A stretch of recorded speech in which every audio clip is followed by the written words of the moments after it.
Bien-aimés dans le Seigneur, peuple du ministère de la clinique spirituelle, frères, sœurs, de partout dans le monde, vous qui nous recevez en ce moment, ce temps va être un temps particulier pour chacun d'entre nous, un réel temps d'introspection, un réel temps où nous allons maintenant nous connecter à la présence de notre Dieu, un temps où nous allons entendre sa voix, un temps où nous allons pouvoir espérer, lui montrer qu'il est toute notre espérance.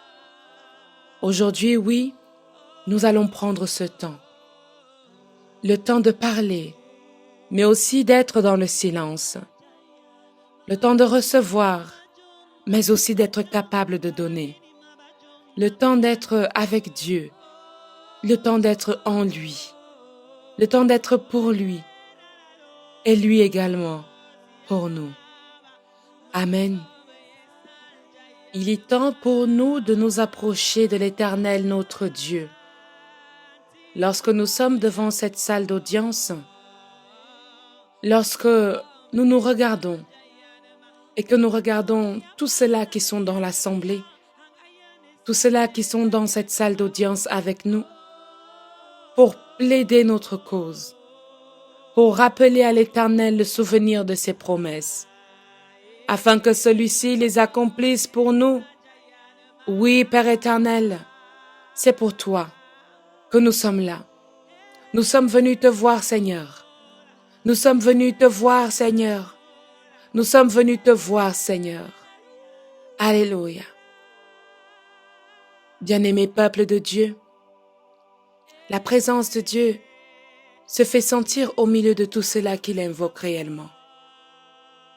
Aujourd'hui, prenons le temps de faire les choses différemment.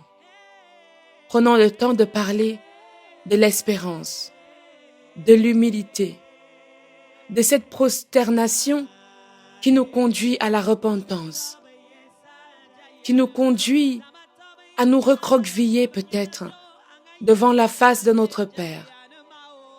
Éloignons de nous tout ce qui peut nous éloigner de sa présence. Éloignons de nous tout ce qui peut nous éloigner de lui. Éloignons de nous toute énergie mauvaise, toute parole mauvaise, toute compagnie mauvaise, tout mot qui n'est pas de lui, toute présence étrangère, maléfique, ténébreuse, cette présence-là qui nous amène dans le trouble, cette présence-là qui nous amène à être dans le tohu-bohu. Oui, bien-aimés dans le Seigneur, disposons-nous, que ceux qui parlent en langue parlent, que ceux qui voient leurs yeux soient ouverts, que ceux qui chantent se mettent à chanter, et que ce temps d'espérance, ce temps d'humilité soit comme ces sacrifices d'adoration qui montent vers l'Éternel comme un parfum de bonne odeur, comme une action de grâce. Oui, Seigneur, oui, Père éternel Dieu, oui, Seigneur bon Père, c'est à toi que nous venons aujourd'hui même. Oui, toi, ô Dieu, toi en qui nous avons confiance, toi en qui nous posons toute notre espérance, nous savons que tu te hâtes de nous délivrer. Oui, tu te hâtes de te manifester. Oui, Éternel, toi qui te hâtes de nous secourir. Ils sont tous honteux et confus, ceux-là qui en veulent à notre vie. Oui, Père éternel, ils rougissent et reculent, ceux-là qui désirent aujourd'hui notre perte. Oui, ils retournent en arrière. Par l'effet de leur honte, ceux-là qui se moquent de nous. Ils se moquent de nous parce que nous mettons notre espérance en toi. Ils se moquent de nous parce que nous mettons notre confiance en toi. Ils se moquent de nous parce que nous n'agissons pas dans notre propre force, mais que nous n'agissons sur une force que nous ne voyons pas.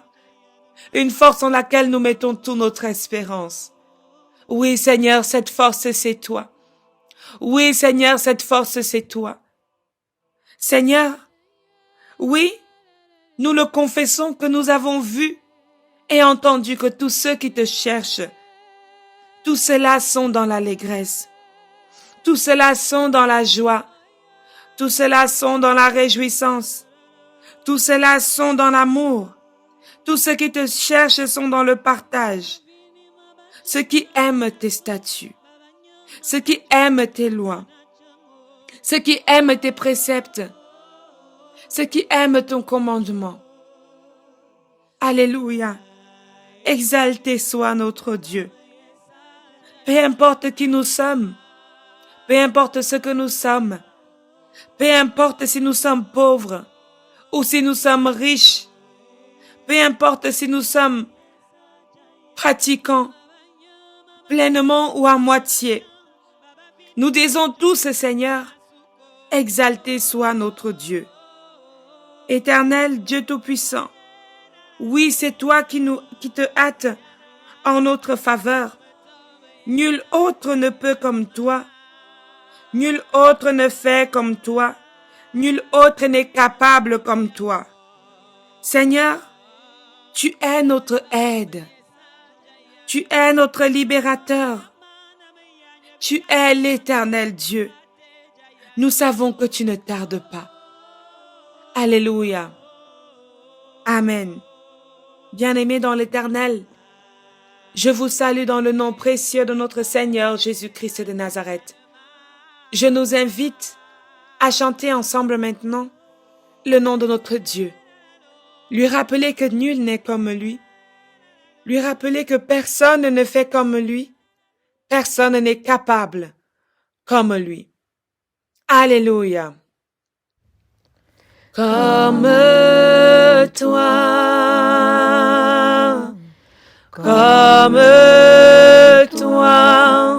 nul n'est comme toi.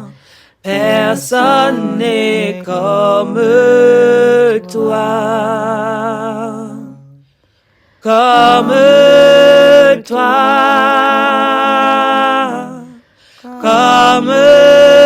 toi, nul n'est comme toi. Personne n'est comme toi. Dans nos vies, comme toi, Jésus, comme toi, nul n'est comme toi, oh. Personne n'est comme toi. En toi nous posons notre espérance. Comme toi, oui tu es notre vie. Comme toi, nul n'est comme toi. Oh, personne n'est comme toi. En toi nous avons confiance, comme toi. En toi nous avons confiance, comme toi. Nul n'est comme toi, oh. Personne n'est comme toi. C'est l'histoire de nos vies. C'est l'histoire de notre parcours. Tu t'es manifesté, oh, comme nul ne pouvait le faire. Seigneur, comme toi, Jésus, comme toi, nul n'est comme toi, oh. Personne n'est comme toi. Je suis dans cette salle d'audience. Je sais qu'en toi tu as ma confiance.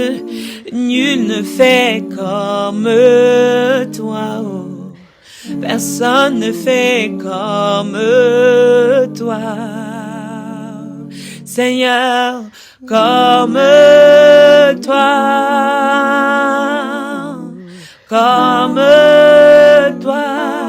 nul n'est comme toi, oh.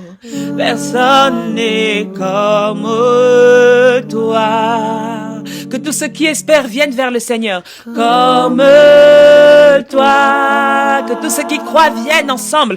Comme toi, nul n'est comme toi. Oh. Personne n'est comme toi. Que tous ceux qui passent un temps d'humilité, approche-toi. Toi, approche-toi vers l'Éternel, ton Dieu. Comme toi, nul n'est comme toi. Oh, personne n'est comme toi. Nous disons ensemble, comme toi,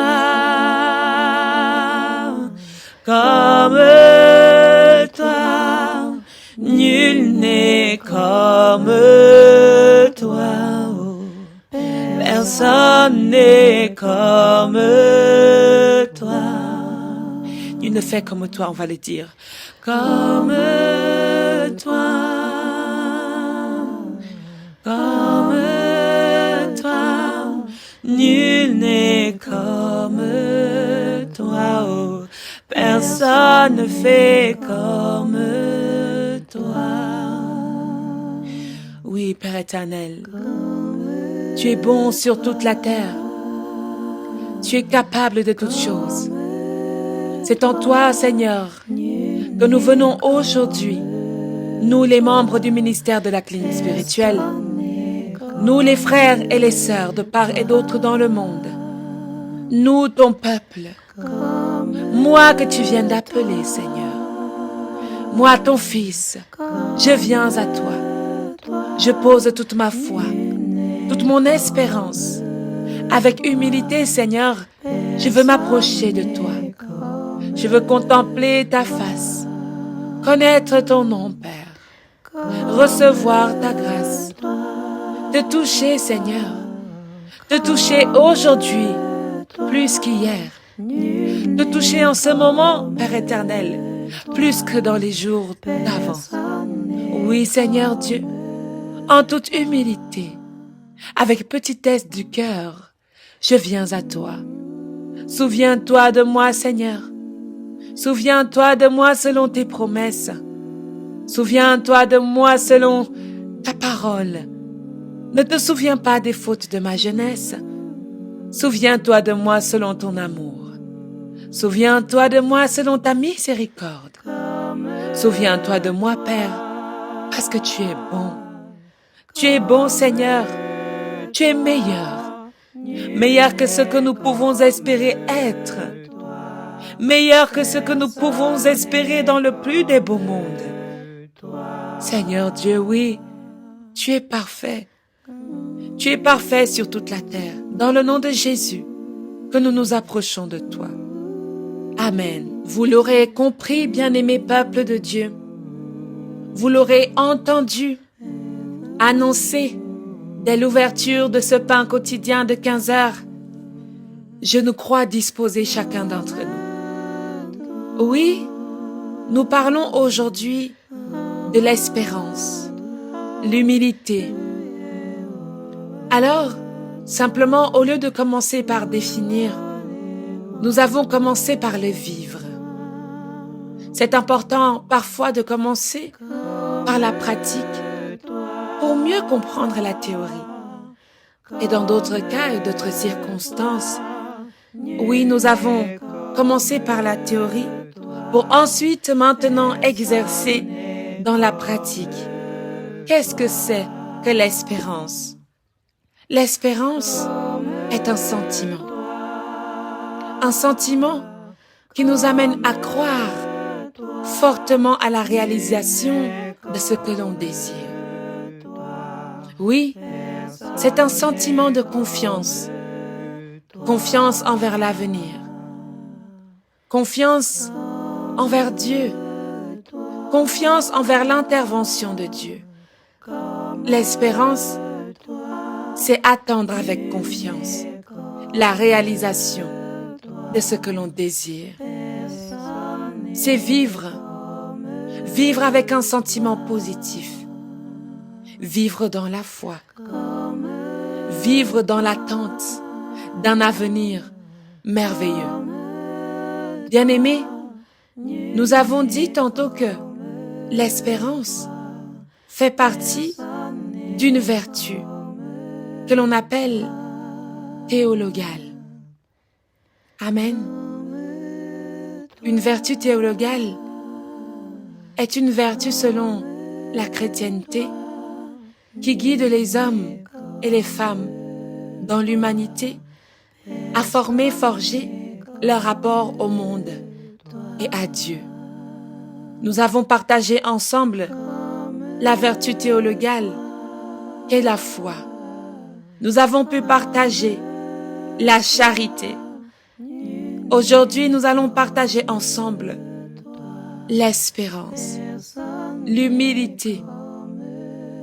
Alors oui, nous entendons bien que l'espérance, c'est vivre dans la confiance, être dans la confiance, dans l'attente, une attente confiante, une attente, une attente. Bien-aimés dans le Seigneur, à nous qui sommes dans l'attente, parce que être dans cette salle d'audience, nous ne savons pas encore véritablement ce qui nous attend. Dans les jours à venir, nous ne savons pas si nous allons être frappés, si nous allons être exaucés, si nous allons être mis à l'épreuve, si nous allons être transformés, si nous allons être touchés de la main de Dieu. Oui, nous sommes dans l'espérance. Nous avons confiance et nous sommes dans l'attente qu'il exaucera nos vœux, qu'il exaucera nos désirs, qu'il exaucera nos souhaits, nos supplications, nos demandes, nos dossiers, qu'il exaucera les larmes qui coulent sur nous, les larmes qui coulent même parfois en nous, ces larmes qui sont sur nos couches, ces larmes qui sont sur nos coussins, sur les volants de nos voitures, ces larmes qui sont sur nos Bibles, ces larmes qui sont sur nos frères, ces larmes qui sont sur nos sœurs, mais ces larmes que nous avons. Oui, l'espérance, c'est de regarder l'avenir avec confiance. Et c'est ce que nous allons faire aujourd'hui. C'est regarder l'avenir avec confiance. Regardez que nous sommes dans cette salle d'audience, mais nous regardons que nous sommes venus avec confiance vers l'Éternel notre Dieu, vers le Père Tout-Puissant et tous ses conseillers que nous allons faire entrer. Bien-aimés, remarquons une chose dans l'ordre de l'inspiration de l'Esprit Saint. Nous avons commencé par ouvrir les portes qui nous concernaient, nous et notre vie. Aujourd'hui, nous ouvrons les vertus, les clés qui nous permettront de toucher le cœur de Dieu en parlant des vertus théologales et des vertus cardinales. Bien-aimés dans le Seigneur, toutes ces clés te sont remises. Aujourd'hui, la clé de l'espoir t'est remise. La clé de l'humilité t'a été remise. Toutes ces clés pour la victoire, toutes ces clés pour avoir accès à ce que l'Éternel Dieu a réservé pour nous, te sont remises. Alléluia. Alléluia. Amen. Oui, l'Éternel Dieu entre dans cette salle d'audience la semaine prochaine. Il entre la semaine prochaine et nous l'attendons. Nous l'attendons. Voici une chose merveilleuse, bien-aimés, c'est que ce n'est pas une salle d'audience ordinaire. Ce n'est pas une salle d'audience où nous avons l'habitude que le juge nous attend sur place et que nous entrons dans le stress et que nous entrons dans le yeuil. Seigneur Dieu, que va-t-il m'arriver? Mais c'est une salle d'audience où il nous est demandé de prendre place à l'intérieur, de nous asseoir avec nos frères et nos sœurs qui sont aussi venus plaider leur cause. Nous avons le temps de nous soutenir. Nous avons le temps de nous fortifier. Tiens la main de ton frère. Tiens la main de ton époux. Tiens la main de ton épouse. Allons-y ensemble. Allons-y ensemble. Attendons ensemble, en toute humilité, dans cette prosternation. Prosternation de repentance. Prosternation d'adoration. Prosternation d'amour. Prosternation de reconnaissance. Prosternation de victoire. Oui, dans cette attente, prends la main de ton frère, prends la main de ta sœur et encourageons-nous les uns les autres dans une espérance confiante et joyeuse que l'Éternel Dieu, lorsqu'il fera son entrée, lui et tous ses saints, lui et tout son ministère, lui et tous ses conseillers, il viendra nous trouver dans une posture d'humilité, dans une posture d'espérance, dans une posture d'humilité. Oui, Seigneur, c'est dans cette posture que tu viendras nous trouver. Alléluia. Alléluia. Alléluia. Non pas dans une posture où nous tapons dans notre torse pour nous dire que tout est accompli. Nous le savons que tout est accompli. Nous le savons qu'il n'y a plus de condamnation pour ceux qui sont en Jésus-Christ. Mais nous nous armons d'espérance et d'humilité, Seigneur, pour venir à toi. Éternel Dieu, nous ne sommes là d'aucune fierté. Nous ne sommes là d'aucune connaissance intellectuelle. Nous sommes là parce que nous espérons en toi. Nous sommes là parce que nous avons foi en toi. Nous sommes là parce que nous croyons en toi. Et nous croyons que tu as fait toutes choses pour que nous soyons en vie, vivants. Oui, Père éternel, chacun a sa méthode de s'approcher de toi. Et ceux-là qui te parlent avec dureté. Et ceux-là qui te parlent selon 15 000 versets, car tu reconnais ta parole. Oui, Seigneur, nous te parlons avec notre cœur. Nous venons avec espérance par les mots de notre cœur. Par la profondeur de nos larmes, Seigneur. Les cris de nos larmes. Les appels au secours de nos larmes. C'est avec cela que nous venons aujourd'hui. Souviens-toi de nous selon ta miséricorde. Souviens-toi de nous selon ta grandeur, selon ton amour, selon ta compassion. Alléluia. Amen. Nous allons ensemble partager la parole de Dieu dans le livre de Jérémie. Jérémie chapitre 29 verset 11. Bien-aimés dans le Seigneur, dans cette parole, il est dit: en effet, je connais les projets que je forme pour vous, déclare l'Éternel. Projets de paix et non de malheur, afin de vous donner un avenir et de l'espérance. Amen, amen, amen. La parole que nous recevons aujourd'hui, elle confirme le fait que l'Éternel ne peut pas prévoir pour nous une chute. L'Éternel ne peut pas prévoir pour nous que nous tombions.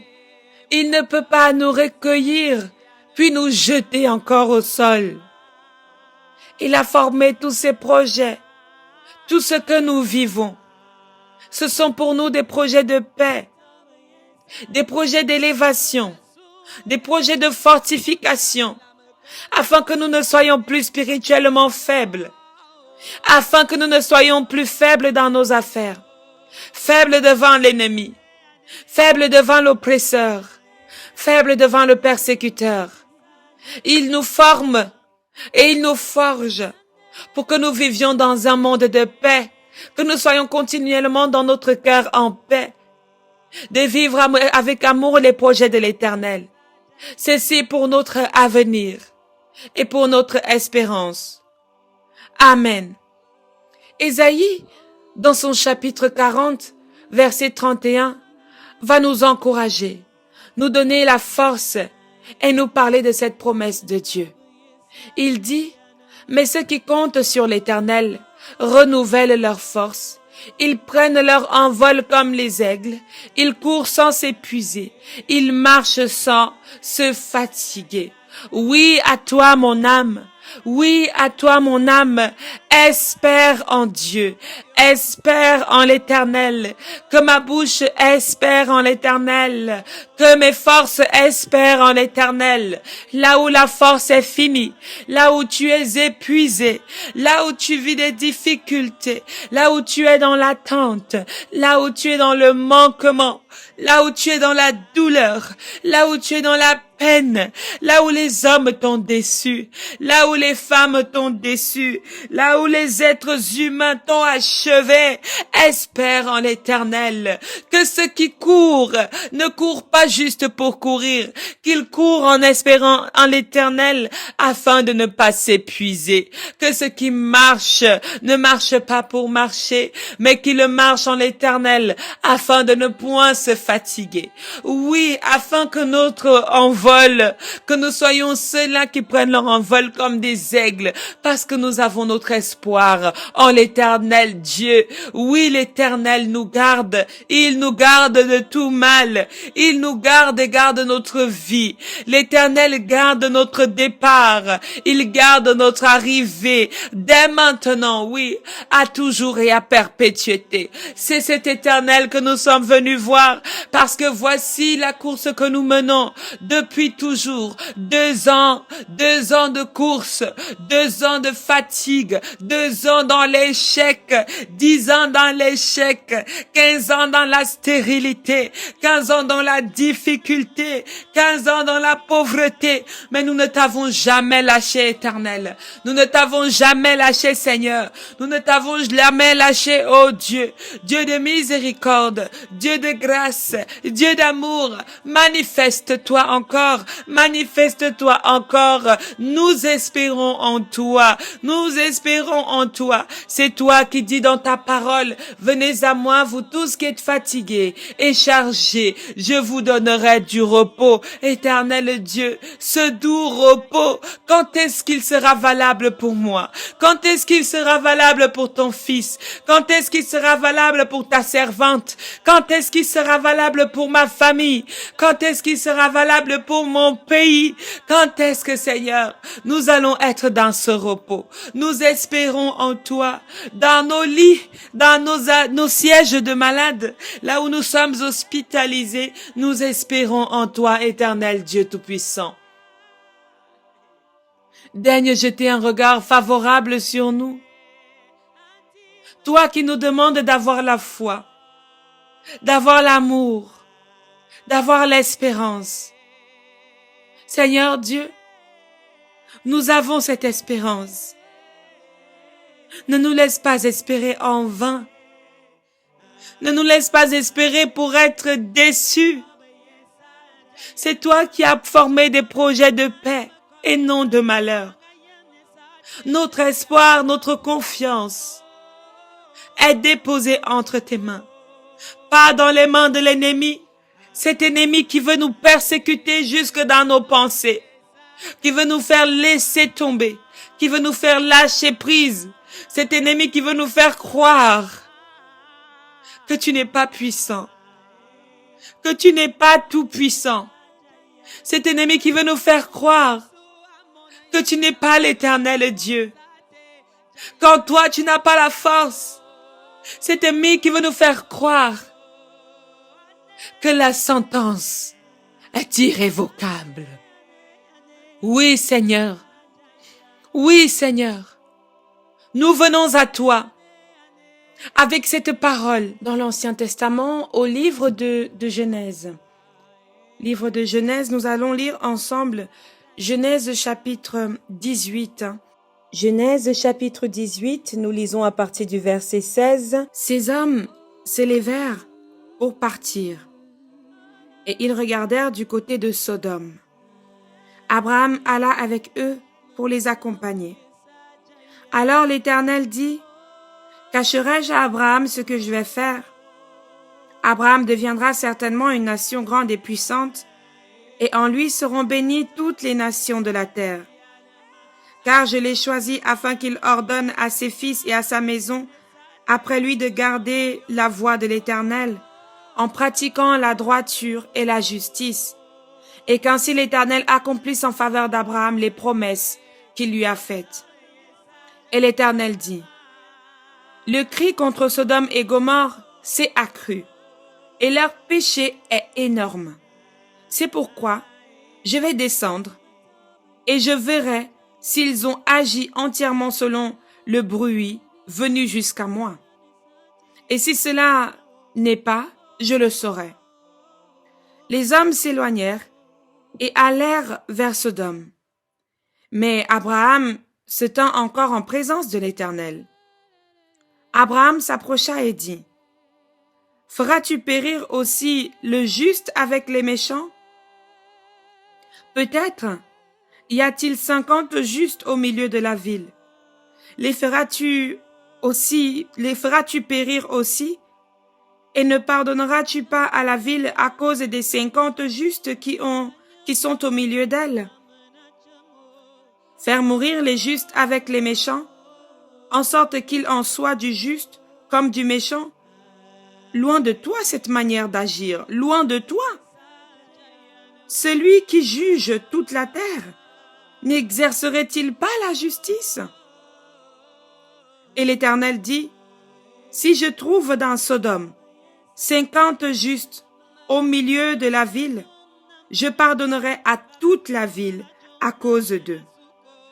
Abraham reprit et dit, voici, j'ai osé parler au Seigneur, moi qui ne suis que poudre et cendre, peut-être des 50 justes, en manquera-t-il pour 5? Pour 5 détruiras-tu toute la ville? Et l'Éternel dit, je ne la détruirai point, si j'y trouve 45 justes. Abraham continua de lui parler et dit, peut-être s'y trouvera-t-il 40 justes. Et l'Éternel dit, je ne ferai rien à cause de ces 40. Abraham dit, que le Seigneur ne s'irrite point, et je parlerai. Peut-être s'y trouvera-t-il 30 justes. Et l'Éternel dit, je ne ferai rien, si j'y trouve 30 justes. Abraham dit, voici, j'ai osé parler au Seigneur. Peut-être s'y trouvera-t-il 20 justes. Et l'Éternel dit, je ne détruirai point à cause de ces 20.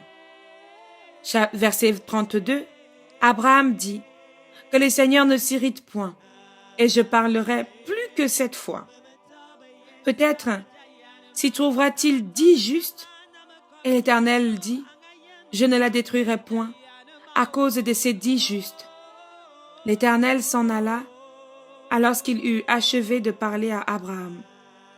Et Abraham retourna dans sa demeure. Parole du Seigneur, nous rendons grâce à Dieu. Peuple bien-aimé dans le Seigneur, lorsque je nous invite à partager ce passage biblique qui m'inspire beaucoup dans la relation avec Dieu, nous voyons que dans l'Ancien Testament, il y a eu un homme, de par sa foi, le père de la foi, qui a été capable d'influencer la sentence de Dieu. Lorsque Dieu avait déjà prévu d'en finir avec ce peuple qui désobéit, ce peuple méchant, ce peuple injuste, ce peuple mauvais, parce que Dieu est juste, Abraham va faire quelque chose. Il va rappeler à Dieu la valeur de sa justice. C'est ça l'espérance. C'est cette confiance, c'est cet espoir. Abraham a fait comprendre à Dieu qu'ils ont les mêmes intérêts. Pourquoi Dieu de justice n'accomplirait-il donc pas sa justice? Serait-il juste de faire mourir les justes parmi les injustes? Serait-il juste de condamner les justes parmi les injustes? Voilà ce qu'Abraham fait lorsqu'il parle au peuple. Souvenez-vous avec moi, bien-aimés dans le Seigneur, que je nous disais que, selon moi, la relation avec Dieu n'est pas uniquement une relation descendante, où on parle de Dieu et les hommes. Pour moi, la relation avec Dieu est une relation et descendante et montante. Tout comme la relation que tu peux avoir avec ton épouse ou que tu peux avoir avec ton époux, qui est une relation d'époux à épouse, mais aussi d'épouse à époux. À des moments, toi qui es l'époux, comme le Dieu tout-puissant, le chef de la famille, d'être capable d'écouter lorsque Abraham, lorsque ton proche, lorsque ta fille, lorsque ta sœur, lorsque ton frère vient te dire, voici, tu es juste, n'est-ce pas? Feras-tu donc mourir les justes avec les injustes? J'ose espérer. Abraham était le père de la foi. On dit que l'espérance est avoir confiance. La foi, c'est une ferme assurance. Il exerce cette foi en parlant même au Père. En disant au Père, j'ose espérer que tu pratiqueras ta justice. Mais ta justice n'est-elle pas d'être juste et bon envers les justes? Feras-tu périr le juste? Feras-tu périr celui-là qui fait ta volonté? Abraham plaide la cause d'un avenir meilleur pour les personnes qui ont agi dans la justice. Plaide la cause d'un avenir meilleur pour les gens qui cherchent Dieu véritablement. Alors aujourd'hui, si d'abord nous commençons par reconnaître que nous sommes injustes, que nous ne sommes pas bons, je vais nous inviter à nous repentir. Oh mon Dieu, me voici avec mon péché.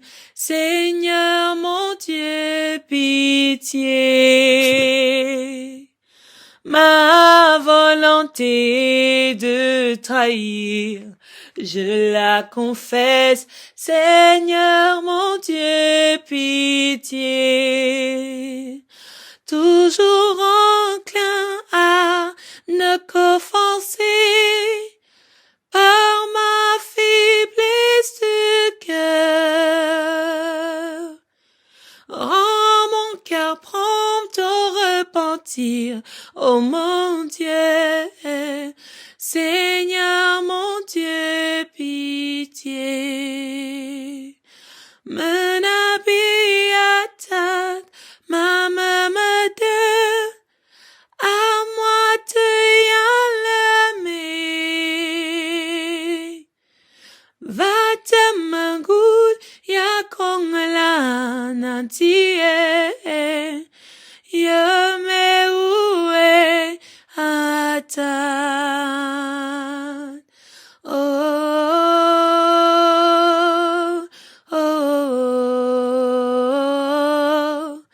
Jamais mai atat.